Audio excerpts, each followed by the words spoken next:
এই পুশিন বিতর্ক বাংলাদেশ ভারত সম্পর্কে কি প্রভাব ফেলবে সেই প্রশ্ন আমরা আজকে করেছিলাম সরকারের পররাষ্ট্র প্রতিমন্ত্রীকে, এবং তিনি যেটি জানিয়েছেন যে বাংলাদেশ গত কয়েকদিনে এই সরকার 13টি চিঠি দিয়েছে আনুষ্ঠানিকভাবে।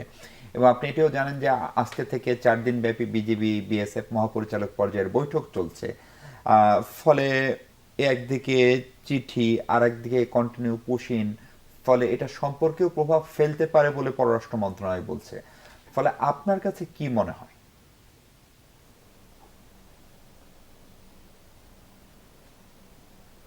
খুব ইন্টারেস্টিং, সময়টা খুবই ইন্টারেস্টিং।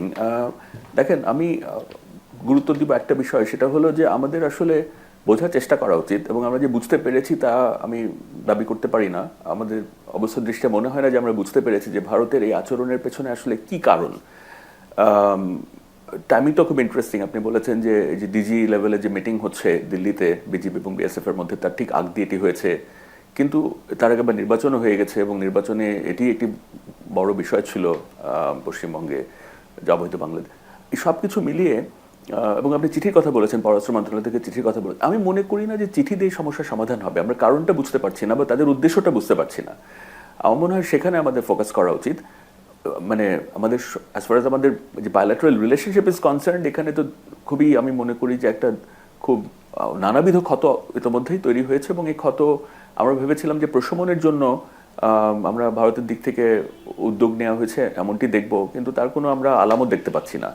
সো ফলে আমি মনে করি যে এই বোঝার সাথে সাথে আমাদেরকে এই সমস্যার মোকাবেলায় যেটি করতে হতে পারে, এই মুহূর্তে করা যেতে পারে, সেটি হলো একটি হলো আমাদের সীমান্তের সুরক্ষার জন্য আমাদের এখন ভাবতে হবে যে আমরা কিভাবে আরো বেটার ম্যানেজ করতে পারি সীমান্তকে, যেখানে আমরা আসলে এখন যে নানান ধরনের এখন যে রিমোট সেন্সিং বা নানান ধরনের আপনার ইলেকট্রনিক সার্ভেলেন্স যেগুলোকে আমরা বলি, যে মানুষের চলাচল দেখার জন্য দিনের শেষে আপনার মানুষ লাগবে বর্ডারের নিরাপত্তা নিশ্চিত করার জন্য, কিন্তু এখন আমাদের যন্ত্রের সাহায্য নিতে হবে, যে আর্টিফিশিয়াল ইন্টেলিজেন্স বা থার্মাল ইমেজিং বা নানান ধরনের রিমোট সেন্সিং, এগুলো দিয়ে আমরা বর্ডারকে আরও সুরক্ষিত করতে হবে। কারণ একজন প্যানেলিস্ট এখানে আজকেই বলেছেন যে আসলে এটি আমাদের জাতীয় নিরাপত্তারও প্রশ্ন। এক, দুই হলো যে আমাদের, আপনি একটু আগে আরেকজন প্যানেলিস্টের সাথে কথা বলার সময় একটা খুব গুরুত্বপূর্ণ বিষয় অবতারণা করেছিলেন, সেটি হলো যে আমরা এটি একটি মানবাধিকার ইস্যু, একই সাথে এটি একটি আইনগত ইস্যু, এগুলোকে আমরা ফ্ল্যাগ করতে পারছি না কেন? এটা আমাদের পররাষ্ট্র মন্ত্রণালয়কে আমরা খুব ভালো বুঝতে পারছি, এটা আমি দাবি করতে পারি না যে পররাষ্ট্র মন্ত্রণালয় আসলে কিভাবে এটার মোকাবেলা করতে চাইছে, এটা আমরা এখনো খুব নিশ্চিত নই, অন্তত আমি ব্যক্তিগতভাবে নিশ্চিত নই। আমি মনে করি এটাকে ইন্টারন্যাশনালাইজ করা যেতে পারে।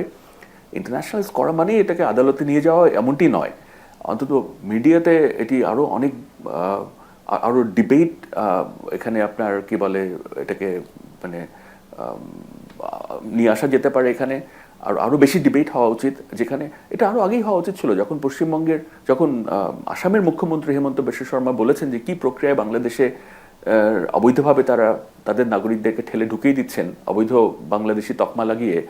আমরা খুব বেশি নড়াচড়া দেখিনি আমাদের পররাষ্ট্র মন্ত্রণালয়ের, অর্থাৎ প্রতি জায়গায় প্রতিটা ক্ষেত্রেই।